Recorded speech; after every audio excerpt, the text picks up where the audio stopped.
Focus का नशा करना सीखो। एक समय की बात है, गौतम बुद्ध अपने शिष्यों को उपदेश दे रहे थे।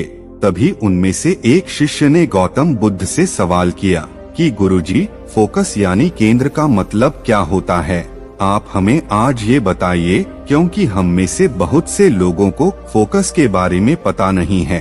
तभी गौतम बुद्ध ने कहा कि चलो ठीक है, आज मैं तुम लोगों को फोकस यानी केंद्र के बारे में बताने जा रहा हूँ, तो मेरी बातों को तुम लोग ध्यान से सुनना। दोस्तों, मैं आप लोगों से एक बात बताना चाहता हूँ कि अगर आप लोग इस कहानी की गहराइयों में जाना चाहते हैं, तो आप लोग अपनी आंख बंद करके इस कहानी को सुने। बुद्ध ने कहना शुरू किया, फोकस का नशा, यह वो नशा है जो अगर किसी को हो गया ना, तो एक दिन उसे वो सब हासिल हो जाएगा जो उसे चाहिए। ठीक इस लड़के मदन कुमार की तरह। दोस्तों, इस लड़के के बारे में जब आप सुनोगे ना, तो आपके रोंगटे खड़े हो जाएंगे और आप यह भी सीख जाओगे कि फोकस कैसे किया जाता है। एक 14 साल का लड़का साइकिल की दुकान पर चैन ठीक करता तो कभी पंचर ठीक करता। 2-3 रुपए कमाने के लिए घंटों तक उस साइकिल के गैराज पर काम करता। किसी को भी 1% की भी उम्मीद नहीं थी कि उस लड़के के जीवन में कभी कुछ बदलेगा, सिवाय खुद उस लड़के के।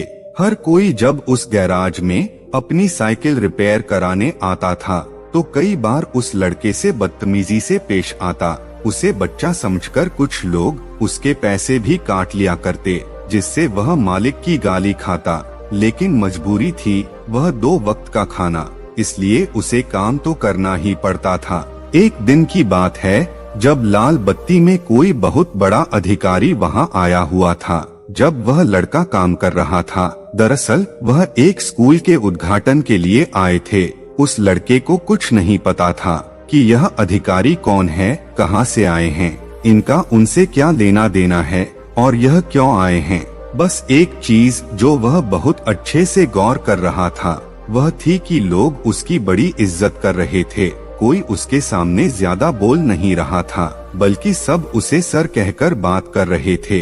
उसने अपने दिमाग में एक बात सोची कि यार, एक ये साहब हैं जिनके आने मात्र से पूरी बस्ती ऐसे व्यवहार कर रही है जैसे यह कहीं के राजा हों, और एक तरफ मैं हूँ जो इतने शांति से अपना काम करता हूँ, किसी को परेशान भी नहीं करता, फिर भी लोग मुझे गालियाँ देते हैं, 4 बातें सुनाते हैं। उस रात वह लड़का सो नहीं पाया। वह सारी रात बस यही सोचता रहा कि मेरे साथ ऐसा क्यों हो रहा है, मुझ में और उस आदमी में क्या फर्क है। मैं तो जब लोगों के काम आता हूँ और वह तो गाड़ियों में आता है।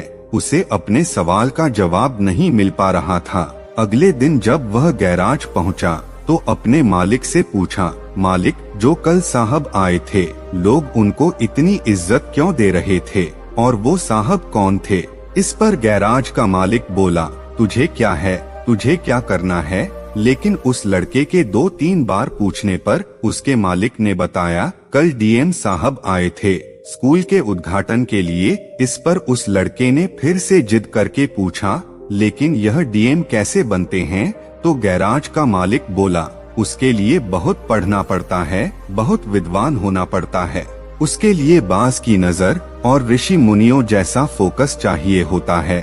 यह बात उस लड़के के दिमाग में छप जाती है। वह लड़का शाम को घर जाता है और लगभग आधी रात तक जागकर बस यही सोचता है कि इस जिंदगी से उस जिंदगी तक का सफर वह कैसे तय करेगा। वह पैसे बचाता है और पैसे बचा बचा कर अपने लिए किताबें खरीदता है और किसी तरह अपनी पढ़ाई शुरू करता है। एक सरकारी स्कूल के माध्यम से वह पढ़ता और रात को काम करता। उसका लक्ष्य उसके दिमाग में एकदम साफ था कि चाहे जो हो जाए, वह डीएम बनकर रहेगा।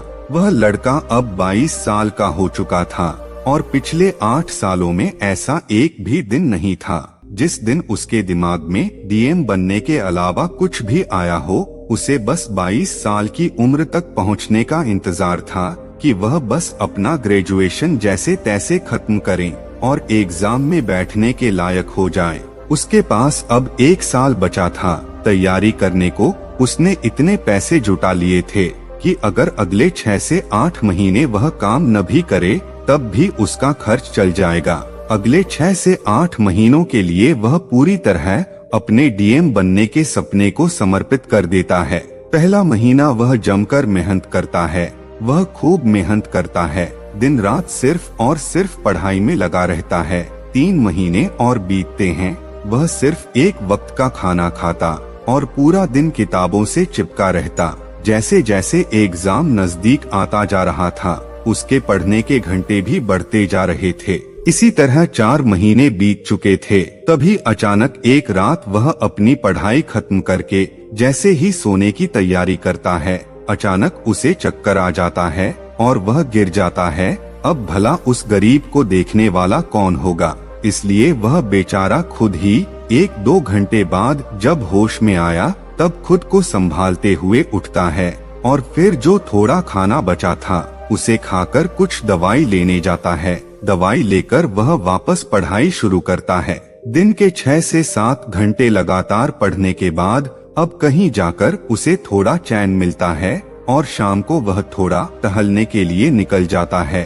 धीरे धीरे वक्त गुजरता है। अब बस 1 महीना रह गया था एग्जाम को, जिसका इंतजार इस लड़के को पिछले 8 साल से था।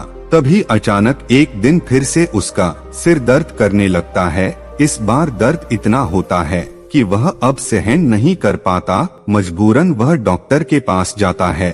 चेकअप के बाद उसे पता चलता है कि उसे किडनी स्टोन है।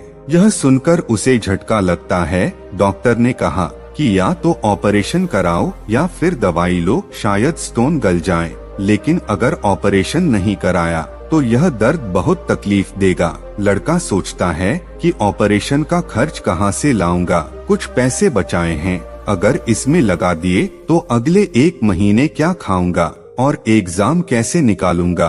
बस इन्हीं सब बातों को सोचते हुए वह अपने घर लौटता है। वह भगवान से दुआ करता है कि कम से कम 1 महीने तक उसे कोई दिक्कत न हो, ताकि वह अपनी पढ़ाई अच्छे से कर सके। लेकिन भगवान ने उसके लिए कुछ और ही सोच रखा था। अब उसके साथ अजीब घटनाएं होने लगी। दर्द रोज तो नहीं, लेकिन 2-3 दिन में आ ही जाता। यह दर्द तब और ज्यादा होता जब वह कुछ भी खाता था। अब जाहिर सी बात है, वह खाना कैसे छोड़ सकता है। खैर, उसने पहले के महीनों में जमकर पढ़ाई की थी, इसलिए अब बस उसे रिवीजन ही करना था। वह पढ़ता रहा और दर्द को सहता रहा। लगभग 7 दिन बचे थे परीक्षा के लिए और आखिरकार उसने अपनी सारी पढ़ाई पूरी कर ली थी। अब वक्त आ चुका था जिंदगी की सबसे बड़ी परीक्षा का। आखिरी दिनों में तो मकान मालिक ने उसे घर से निकाल दिया था, क्योंकि वह किराया नहीं दे पा रहा था। बेचारे का सारे पैसे खत्म हो चुके थे। इस बीच वह अपने दोस्त के घर पर रह रहा था। परीक्षा से 1 रात पहले अचानक से बिजली चली जाती है। अब अगर वह आज बिना पढ़े सो गया तो हो सकता है कि उसकी मेहनत पर पानी फिर जाए। इसलिए वह रात सड़क की स्ट्रीट लाइट के नीचे बैठकर पढ़ता है। गाड़ियां एक के बाद एक गुजर रही थीं, लेकिन उसका ध्यान सिर्फ अपनी किताबों पर था। सुबह वह फ्रेश होकर सीधा एग्जामिनेशन सेंटर पहुंचता है।